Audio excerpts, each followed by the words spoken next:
Ya Tuhan Allah, kami mohon kepadamu, arahkanlah hati dan pikiran kami pada pemberitaan firman saat ini. Sebab siapa kami ini Tuhan? Kami orang-orang berdosa. Kami terbatas dalam segala sesuatu dan sungguh tidak mungkin bagi kami untuk mengerti firman Tuhan, kecuali kalau Tuhan menolong kami. Oleh kuat kuasa Roh Kudus-Mu kami mohon, hari ini kami sungguh-sungguh dimampukan, bukan saja untuk mengerti firman Tuhan, tapi lebih dari itu kami dimampukan menjadi pelaku-pelaku firman-Mu. Berkati setiap hati yang sungguh disiapkan untuk pemberitaan ini. Tolong jauhkan semua penggoda pencobaan. Biar dalam damai sejahtera-Mu kami belajar firman Tuhan. Kami rindu pada firman-Mu. Berfirmanlah bagi kami Tuhan. Di dalam nama Yesus firman yang hidup itu kami berdoa. Amin. Bapak Ibu saudara-saudara yang dikasihi dalam Tuhan Yesus, di kesempatan hari ini dalam ibadah memperingati dan merayakan hari kenaikan Tuhan Yesus ke sorga, sementara kita berada juga dalam bulan budaya dan bahasa dan budaya Gereja Masih Injil Timur, maka tema yang ditetapkan oleh Majelis Sinode untuk hari ini adalah bersaksi bagi segala suku bangsa. Bersaksi bagi segala suku bangsa. Pembacaannya terbaca dari kitab Kisah Para Rasul pasal 1 ayat 6 sampai ayat yang ke-11. Kisah Para Rasul pasal 1 ayat 6 sampai ayat yang ke-11. Yesus terangkat ke sorga. Maka bertanyalah mereka yang berkumpul di situ, Tuhan, maukah Engkau pada masa ini memulihkan kerajaan bagi Israel? Jawabnya, Engkau tidak perlu mengetahui masa dan waktu yang ditetapkan Bapa sendiri menurut kuasanya. Tetapi kamu akan menerima kuasa kalau Roh Kudus turun ke atas kamu. Dan kamu akan menjadi saksiku di Yerusalem dan di seluruh Yudea dan Samaria dan sampai ke ujung bumi. Sesudah ia mengatakan demikian, terangkatlah ia disaksikan oleh mereka, dan awan menutupnya dari pandangan mereka. Ketika mereka sedang menatap ke langit waktu ia naik itu, tiba-tiba berdirilah dua orang yang berpakaian putih dekat mereka dan berkata kepada mereka, hai orang-orang Galilea, mengapakah kamu berdiri melihat ke langit? Yesus ini yang terangkat ke sorga meninggalkan kamu akan datang kembali dengan cara yang sama seperti kamu melihat dia naik ke sorga. Demikian firman Tuhan. Berbahagia setiap orang yang mendengar firman, memelihara dan melakukan dalam hidup setiap hari. Haleluya. Haleluya. Haleluya. Haleluya.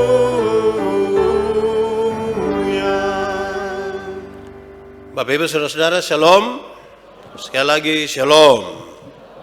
Saudara-saudara, hari ini kita merayakan dan memperingati peristiwa kenaikan Tuhan Yesus ke sorga. Sebuah peristiwa yang saya kira cukup penting dalam perjalanan hidup kita sebagai orang-orang percaya. Kenapa? Peristiwa ini membuat dan membawa kepada kita sebuah keyakinan dan harapan. Kenapa? Renungkan saudara-saudara, apakah kita punya keyakinan tertentu bahwa hidup ini mau kemana? Setelah hidup ini kita mau kemana? Keyakinan kita sebagai orang percaya kepada Tuhan Yesus adalah kita semua akan diangkat ke sorga bersama-sama dengan Yesus. Saya ingin pastikan saudara-saudara bahwa semua orang percaya yang hadir hari ini di sini, yang mengikuti ibadah ini secara online sekalipun, mestinya kita punya keyakinan itu bahwa Tuhan akan datang kembali mengangkat kita surga. Masa hidup kita kan 70 tahun. Lebih sedikit bisa, tapi itu tambah asam urat, tambah sakit pinggang. Tidak lama kan?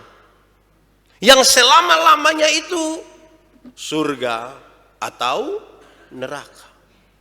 Bayangkan kalau 70 tahun percaya kepada Tuhan, tapi kita tidak punya keyakinan bahwa Kristus akan kembali dan mengangkat kita. Ini keyakinan. Keyakinan ini merupakan sebuah janji sekaligus pengharapan yang membuat hidup kita bergairah. Iman kita semakin lebih kepada Tuhan. Karena harapan itu tidak sia-sia. Kita semakin tekun dalam menjalani hidup ini. Mati masuk surga itu kebahagiaan. Daripada mati masuk neraka toh. Saudara yakin mati masuk surga? Yakin sekali atau yakin saja? Saya lihat saudara agak ragu-ragu sedikit. Saya yakin Yesus telah mati bagi saya. Dan peristiwa hari ini mengingatkan Yesus telah duluan di surga. Dalam rumah Bapakku banyaklah tempat. Dia pergi siapkan tempat bagi kita. Tepat waktu dia jemput kita. Cara jemput itu beda-beda. Ada yang terantuk langsung bab tua jemput. Ada yang sakit berat. Ada yang tidur-tidur selesai. Tapi kita yakin masuk surga. Kenapa? Orang dalam sudah ada di surga. Siapa itu? Tuhan Yesus. Ini harus jadi keyakinan. Ini harus membawa kita untuk lebih bergairah lagi dalam iman kita kepada Tuhan. Saudara-saudara, lalu kita membaca pembacaan yang berulang-ulang setiap tahun dibacakan. Yesus terangkat ke surga menurut Kisah Para Rasul pasal 1 ayat 6 sampai ayat yang ke-11. Beberapa catatan ini penting untuk kita renungkan saudara-saudara. Yang pertama, Yesus Kristus yang bangkit itu menyiapkan para murid untuk menjadi saksinya. Mereka dilengkapi dengan Roh Kudus. Tetapi janji ini ditanggapi secara lain oleh para murid. Ketika Yesus berkata begitu, mereka bilang, Tuhan, maukah Engkau memulihkan kerajaan Israel bagi kami? Rupa-rupanya perhatian mereka, pikiran mereka tentang kerajaan sorga itu fokus kepada kerajaan yang sangat kelihatan. Pemerintahan yang nyata. Yang memang sementara itu sementara bermasalah. Orang Yahudi kan di bawah penjajahan Romawi. Mereka beranggapan, apakah memang Yesus maksudkan ini adalah pemulihan yang kira-kira begitu? Justru tidak. Di ayat 3 saudara-saudara memberi sebuah pesan. Bahwa bukan itu yang Yesus maksud. Tetapi yang Yesus maksudkan itu saudara-saudara, bahwa kerajaan Allah mestinya sudah tampak, sudah ada dalam kehidupan orang-orang percaya. Karena Yesus telah bangkit, mati, bangkit, naik ke surga. Kemenangan itu luar biasa dan harusnya itu yang nyata. Tetapi fokus berbeda. Yesus lagi fokus terhadap kerajaan Allah. Murid-murid fokus terhadap kerajaan dunia sebagaimana manusia. Hal ini menjadi catatan pertama saudara-saudara, karena kita bisa renungkan apa yang paling menyita kita punya pikiran dan perasaan, perhatian hari ini, itu akan menjadi fokus kita. Fokus itu membentuk perilaku kita. Contoh, kalau kita fokus tentang jodoh, maka kita tiap hari itu hanya pikir jodoh. Karena fokusnya di situ. Lihat orang, kita tanya, jomblo, mau jodoh. Karena fokus kita ada di situ. Jadi saudara-saudara bisa renungkan hari ini. Apa yang paling menyita perhatian kita sekarang? Tapi yang lebih penting saudara-saudara adalah bukan kita tidak boleh punya pikiran lain selain kerajaan Allah. Bukan soal itu. Bukan kita tidak boleh punya target-target lain, bukan soal itu. Tetapi jangan sampai fokus kita itu berbeda sekali dengan apa yang Tuhan maksudkan bagi kita, sehingga orang-orang percaya yang hidup pada masa kini tidak memahami apa maksud Tuhan di dalam hidupnya. Pacaran saja. Tapi kan tanda-tanda kerajaan sorga harus ada di pacaran. Menikah saja. Tapi tanda-tanda kerajaan surga mesti ada di dalam pernikahan. Bekerja dan berusaha, silakan. Tapi tanda-tanda kerajaan harus ada di situ. Supaya betul-betul kita memahami apa sih maksud Tuhan di sini. Ada masalah? Iya, karena selama tinggal di dunia ada masalah. Tapi berilah sedikit ruang untuk melihat sebenarnya apa yang Tuhan maksudkan terjadi dalam hidup kita. Kadang-kadang masalah menyita perhatian kita terlalu besar sampai kita tidak melihat apa yang Tuhan maksudkan di situ. Kadang-kadang kesuksesan menyita perhatian kita terlalu besar sampai kita lupa untuk melihat apa maksud Tuhan di situ. Saudara-saudara, saya berkhotbah kepada anak-anak muda. Saya kasih tahu memang pacaran itu enak toh. Kita kepingin ketemu terus. So ketemu dari pagi sampai sore, pulang mau ketemu lagi. Baik itu. Tapi ini ketemu di mana? Itu juga fokus itu. Penting itu. Saudara-saudara, ini hal menjadi catatan pertama, saudara-saudara. Kita dapat melakukan apapun. Karena kita masih ada di dunia. Tuhan belum jemput kita untuk pergi ke sorga di mana Tuhan ada. Tetapi mestinya tanda-tanda kerajaan itu ada. Tanda-tanda kerajaan sorga itu seperti apa Pak Pendeta? Penuh kedamaian, penuh kasih, penuh keadilan, penuh keberpihakan. Dan itu yang membuat kita tahu persis kita sementara ada jalan itu. Kedua, saudara-saudara, saya ingin memberi catatan bahwa tanda-tanda kerajaan sorga yang ada di dunia ini menguasai saya dan saudara begitu kuat mestinya. Supaya tindakan kita, perilaku kita, dan semua hal yang kita lakukan itu terarah kepada Tuhan. Kenapa? Karena hakikat dari janji Tuhan Yesus tentang kerajaan sorga bukan saja sebuah janji bagi kehidupan setelah kematian. Bukan saja janji tentang kehidupan setelah kematian. Tetapi sekaligus adalah janji untuk konteks kehidupan kita tiap-tiap hari. Tiap-tiap hari. Saya pernah bilang pada saudara, supaya kita menyanyi itu lagu yang biar ku miskin ilmu, uang ku tak punya, tapi ku punya Yesus, senang selama hati-hati.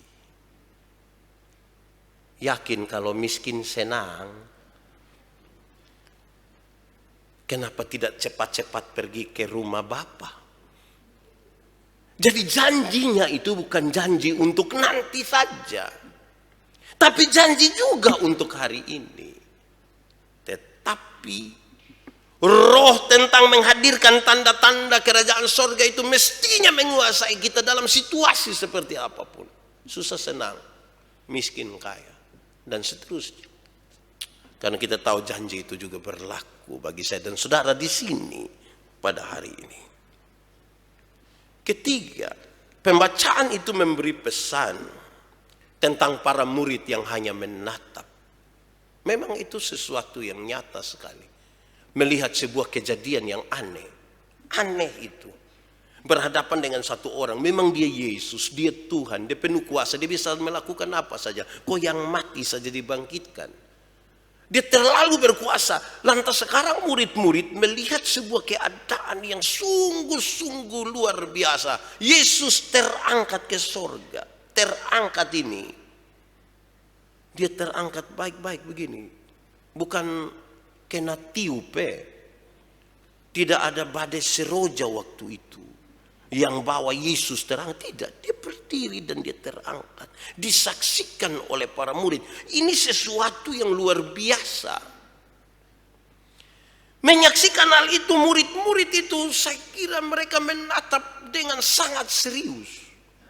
Mereka terpana, mereka terpesona, mereka menatap kuat-kuat di situ. Saya kira waktu itu kalau sudah ada HP, pasti dong story itu. Yesus terangkat. Bukan story biasa, dia pakai omong-omong lagi ke reporter begitu. Pasti hari itu media sosial penuh dengan Yesus yang terangkat ke surga. Pasti separuh bilang ikut. Itu berat itu. Tetapi saudara, saya kira bahwa sebuah catatan ini menarik. Karena dua orang malaikat itu kemudian bilang begini, hai orang-orang Galilea, mengapa kamu hanya berdiri dan menatap ke langit? Mengapa kamu begitu terpana saja? Sudahlah, jangan habis di situ. Pengalamanmu dengan Tuhan di mana engkau melihat Tuhan terangkat ke sorga, jangan selesai di situ. Sekarang pulanglah ke Yerusalem. Kerjakanlah sesuatu di situ. Saksikanlah sesuatu di situ. Karena itu sangat penting bagimu. Catatan ini menarik saudara, paling tidak untuk dua alasan. Alasan yang pertama, beberapa orang menghabiskan waktu hanya untuk kusuk beribadah saja. Beribadah secara liturgis. Pengalaman-pengalaman rohani semata. Dia melupakan kalau dia tinggal di tengah-tengah dunia. Dunia di mana dia perlu menyaksikan sesuatu. Dan dunia di mana dia perlu bekerja dan berusaha untuk membangun hidup. Janganlah engkau berlama-lama di sini menatap. Kembalilah ke Yerusalem. Yang perlu engkau kerjakan adalah membangun hidup. Tapi jadilah saksi. Jangan hanya menatap di situ. Saya berkhotbah bagian ini kira-kira beberapa tahun yang lalu di sini. Saya bilang janganlah engkau berdiri di sini dan hanya menatap ke langit. Atau pakai bahasa Kupang bilang, mengapa kamu hanya tanganga? Tanganga ialah kombinasi antara heran dan buta kenop. Jadi jangan hanya berdiri begini. Ingat, ada sesuatu. Kenapa saudara-saudara? Kalau kita hanya menatap, kita hanya melihat ke itu, bisa saja terjadi. Kalau keadaannya adalah sebuah keadaan yang buruk, kalau pengalaman yang kita alami hari ini adalah pengalaman yang buruk misalnya, saya kira kita akan terus sakit hati. Sedih, putus asa. Saya kira kalimat ini pas. Kenapa kamu hanya bersedih? Kenapa kamu putus asa terus? Kenapa kamu sakit hati terus? Bangkit. Mulai lagi sesuatu yang baru. Tetapi kalau pengalamannya itu baik, keadaan hari ini baik, maka kadang-kadang kita mungkin akan membiarkan diri kita hanyut mengikuti keadaan sukacita itu. Bahkan kadang-kadang tanpa kontrol. Saya kira kalimat ini juga tepat. Hai, kenapa engkau hanya di situ? Terlampau senang sampai tanpa kontrol. Berhenti. Ada yang perlu kamu kerjakan di Yerusalem. Ada yang perlu kamu kerjakan selanjutnya. Karena itu jangan hanya menatap.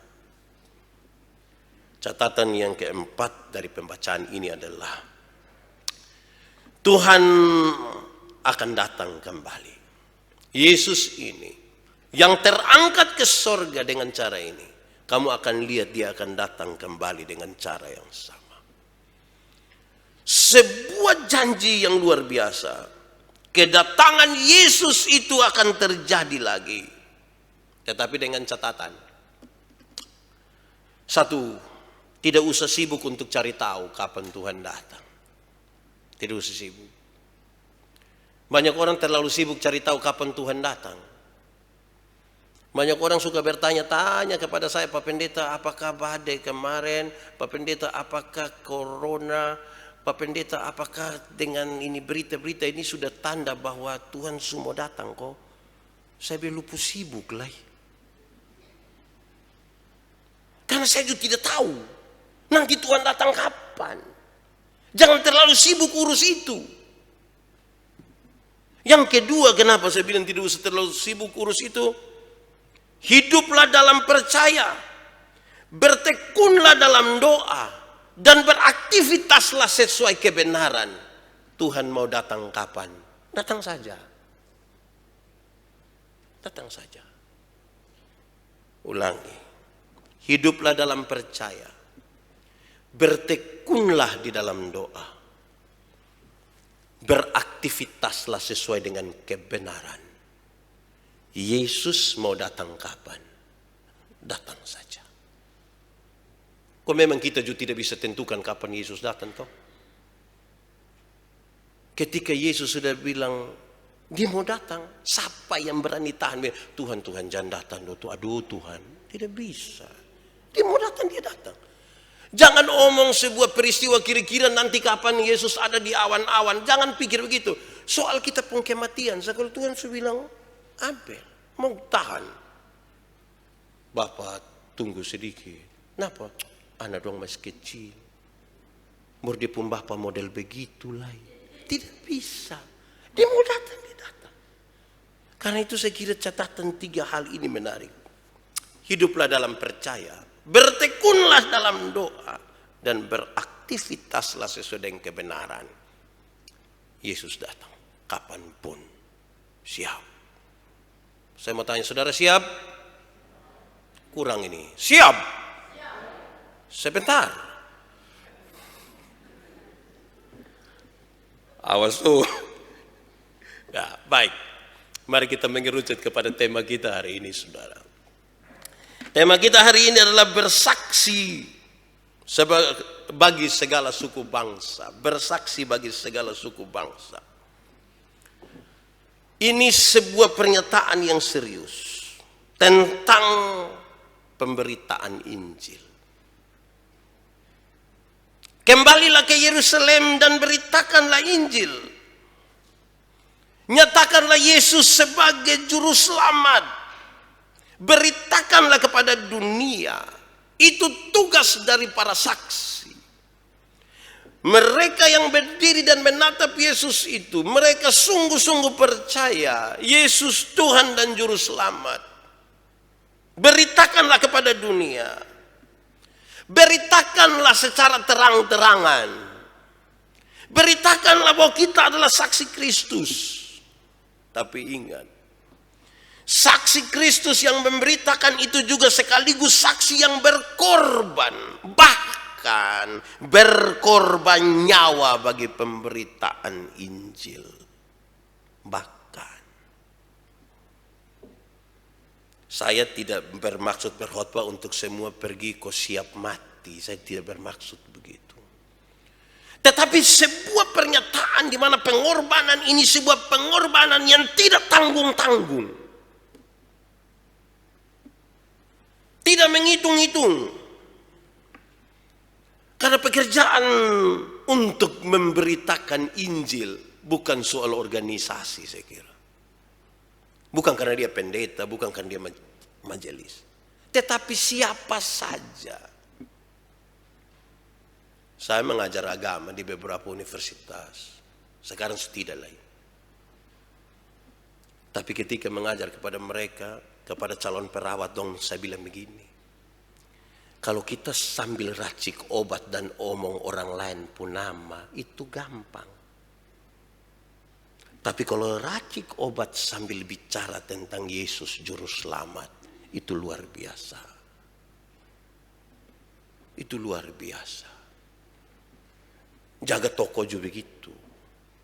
Ada dalam kita punya pekerjaan juga begitu. Kalau sambil kerja dan ada waktu bicara tentang Yesus Juru Selamat, itu luar biasa. Puji Tuhan. Haleluya. Tuhan berkati. Tapi kalau orang bilang, oh, terima kasih untuk pelayan hari ini, saya permisi. Terus kita bilang, iya, mati masuk sorga. Oh, itu dia bisa tersinggung. Tapi pekerjaan ini bukan soal organisasi. Murid-murid itu dulu mereka tidak terlalu berani untuk tampil sebagai saksi. Yesus tahu itu. Yesus ingin memperlengkapi mereka dengan Roh Kudus. Kamu akan menerima kuasa. Kuasa dari Roh Kudus. Pemberitaanmu itu akan digerakkan oleh Roh Kudus. Kenapa, saudara? Pemberitaan ini akan terus menerus. Tidak boleh sekali pemberitaan itu berhenti. Pemberitaan ini akan terus menerus. Kadang-kadang penuh tantangan, kadang-kadang membosankan. Resiko-resiko di dalam pemberitaan itu sangat berat. Karena itu dipastikan sungguh tidak mungkin orang akan melaksanakan tugas-tugas sebagai saksi pekabaran Injil itu dengan kekuatannya sendiri. Sungguh tidak mungkin. Apalagi kita tahu tidak ada manusia bisa bikin tobat manusia. Tidak ada. Hanya Tuhan yang bisa melakukan itu. Hanya Roh Kudus yang bisa melakukan itu. Karena itu kekuatan pendorongnya harus dari Roh Kudus. Sebab kalau kita pakai kekuatan yang ada pada kita, mau tahan berapa lama? Karena ini pekerjaan harus terus menerus. Tapi yang kedua, resikonya tidak gampang. Kami ajar cara menginjil kepada anak-anak kecil. Kami minta mereka dari rumah ke rumah. Tidak perlu tahu itu rumah itu dia orang agama apa, coba pergi dan bicara. Anak-anak kecil ini banyak yang pulang dengan menangis. Kenapa? Mereka ditolak. Yang menolak mereka siapa?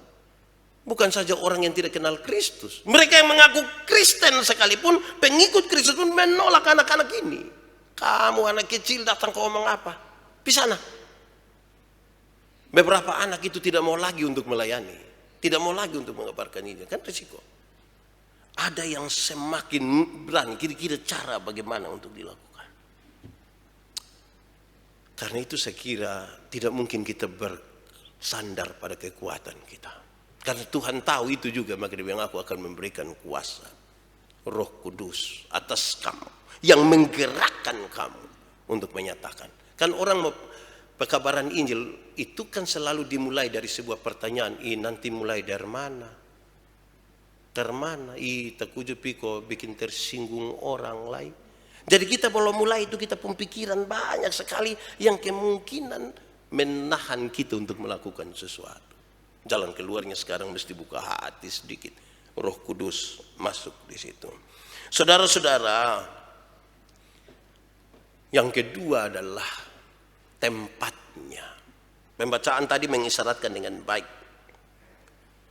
Tempat dan kepada siapa para saksi ini mesti memberitakan Injil. Disebutkan Yerusalem, Yudea, Samaria, dan sampai ke ujung-ujung bumi. Kepada siapa? Kepada orang-orang yang kita kenal. Kepada keluarga. Orang-orang yang ada di sekitar kita. Mengajarkan pertumbuhan yang benar. Bagi generasi-generasi baru sampai dewasa. Berita yang dibawa kepada mereka yang baru. Mempersiapkan saksi-saksi baru. Supaya dunia ini tersentuh sampai ke ujung bumi. Kepada orang-orang yang sama sekali belum pernah mengenal Injil. Berita kebebasan ini tidak boleh berhenti. Berita Injil ini, berita sukacita ini mesti dinyatakan terus menerus. Tidak boleh bilang susu cukup Pak, kok semua orang su Kristen. Saya kira bukan itu. Terus dilakukan. Ini hal yang penting saudara. Apalagi di zaman seperti ini. Perkembangannya sangat cepat. Kita belum siap untuk satu perkembangan berikutnya sudah datang. Tetapi kita ditolong hari ini. Kita ditolong di mana? Media-media digital atau lain sebagainya bisa dipakai untuk pekabaran Injil. Hari ini kita beribadah di sini. Tapi saudara-saudara di Amerika mengikuti ibadah ini di sini. Mereka yang ada di Malaysia, yang ada di seluruh Indonesia. Kami mungkin tidak saling mengenal.